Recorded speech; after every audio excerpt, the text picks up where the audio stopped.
Shalom Shalom. Selamat hari Selasa, 20 September 2022. Saya Pendeta Caleb Hofer Bintor dalam anugerahnya penuh sukacita sampaikan pesan Tuhan melalui Grace Word, yakni suatu program renungan harian yang disusun dengan disiplin. Kami doakan dengan setia supaya makin dalam kita beroleh pengertian mengenai iman, pengharapan, dan kasih yang terkandung dalam Kristus Yesus.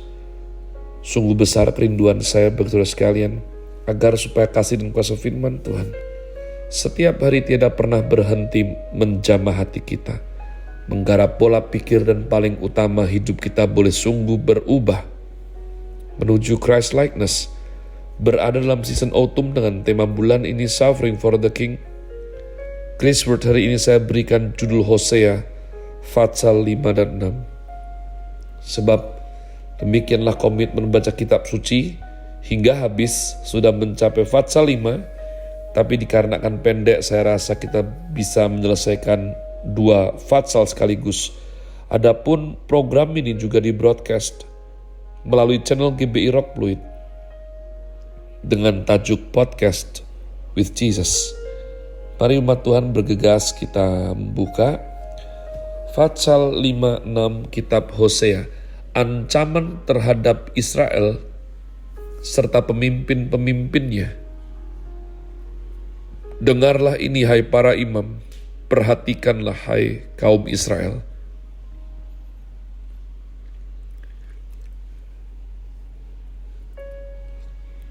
Dan pasanglah telinga, hai keluarga raja, sebab mengenai kamulah penghukuman itu.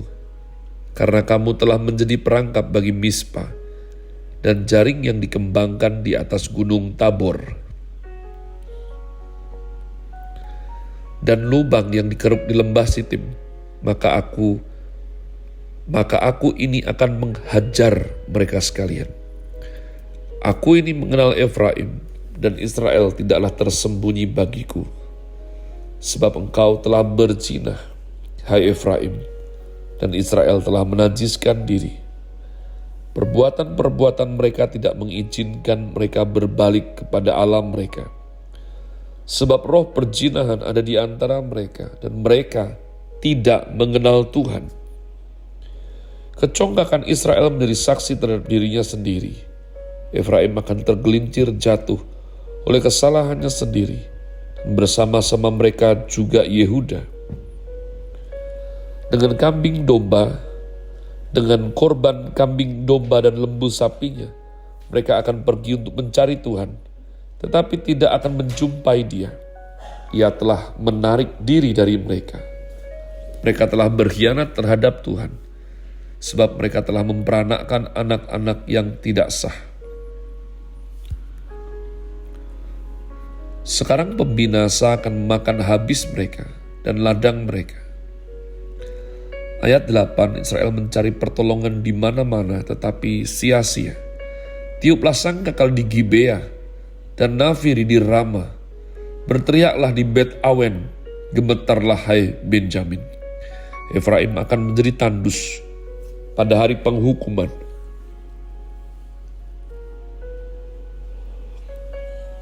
Mengenai suku-suku Israel, aku memberitahu apa yang pasti. Para pemuka Yehuda adalah seperti orang-orang yang menggeser batas. Ke atas mereka akan kucurahkan gemasku seperti air. Efraim tertindas, diremukkan oleh hukuman, sebab ia bersikeras untuk berjalan mengikuti kesia-siaan. Sebab itu aku ini akan seperti ngengat bagi Efraim dan seperti belatung bagi kaum Yehuda. Ketika Efraim melihat penyakitnya dan Yehuda melihat bisulnya, maka pergilah Efraim ke Asyur dan mengutus orang kepada Raja Agung. Tetapi ia pun tidak dapat menyembuhkan kamu dan tidak dapat melenyapkan bisul itu daripadamu. Sebab aku ini seperti singa bagi Efraim dan seperti singa muda bagi kaum Yehuda. Aku ini akan menerkam lalu pergi.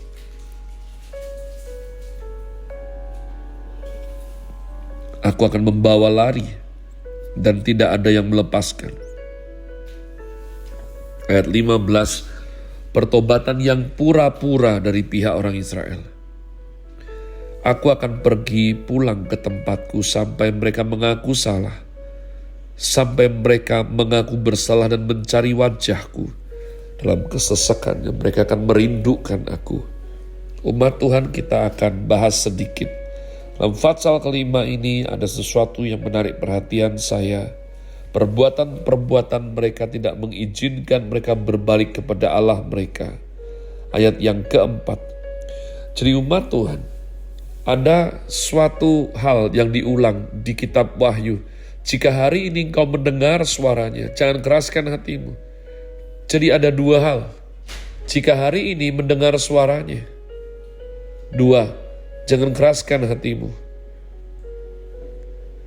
Ya, kesempatan untuk bertobat itu ada setiap kita mendengar suara Tuhan.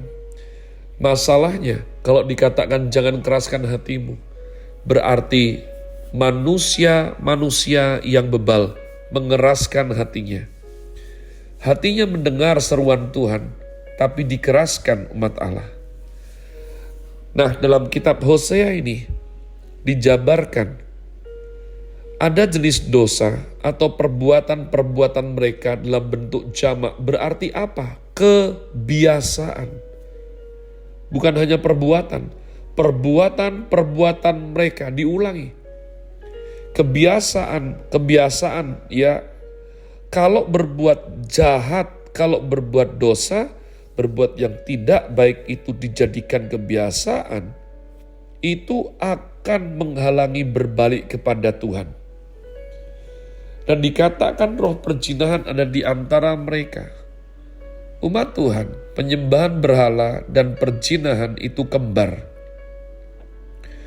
Dan berzina itu adalah sesuatu yang mengikatkan diri. Jadi ketika mempunyai kebiasaan tersebut umat Tuhan, tidak hanya sebagai hal yang buruk, tapi dibiasakan menjadi edik, menjadi kecanduan. Sehingga kalau tidak melakukan, tidak bisa karena sudah terikat. Nah, hal ini menghalangi seorang manusia untuk bertobat sungguh-sungguh kepada Allah yang benar. Dan dikatakan mereka tidak mengenal Tuhan.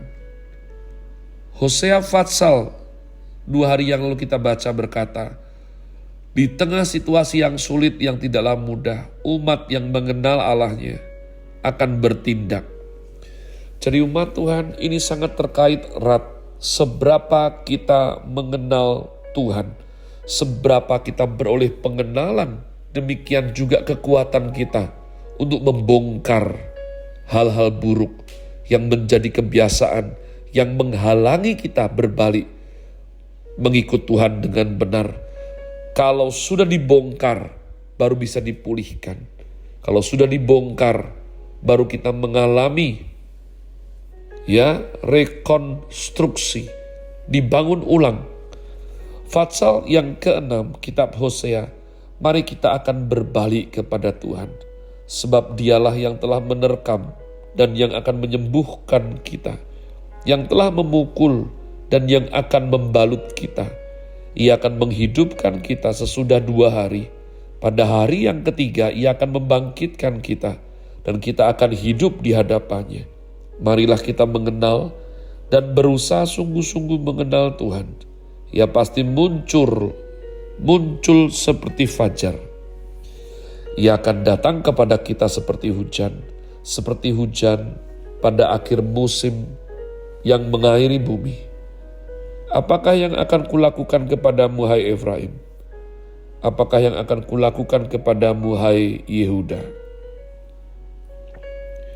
Kasih setiamu seperti kabut pagi dan seperti embun yang hilang pagi-pagi benar. Sebab itu aku telah meremukkan mereka dengan perantaraan nabi-nabi. Aku telah membunuh mereka dengan perkataan mulutku, dan hukumku keluar seperti terang.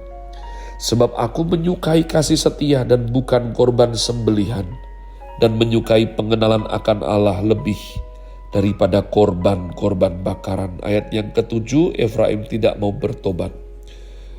Tetapi mereka itu telah melangkahi perjanjian di Adam.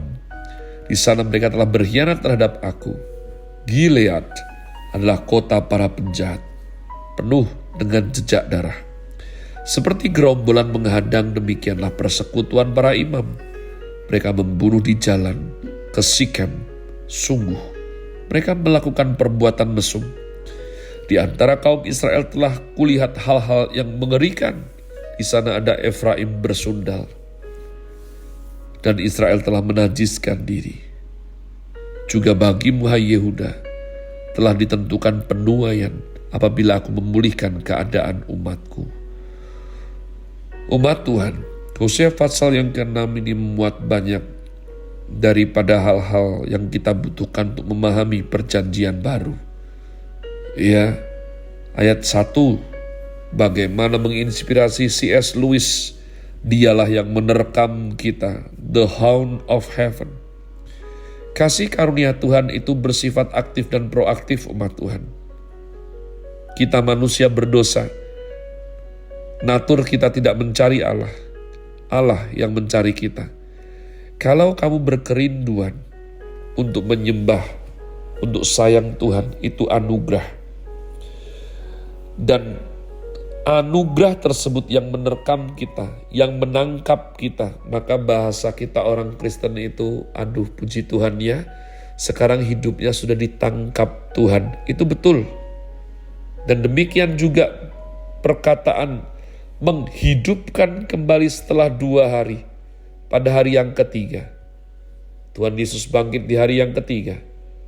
Dan Tuhan menaklukkan atau membangkitkan Lazarus, saudara Maria Marta, setelah lewat 3 hari mati di dalam kubur umat Tuhan. Untuk membuktikan siapa penguasa hidup dan kematian.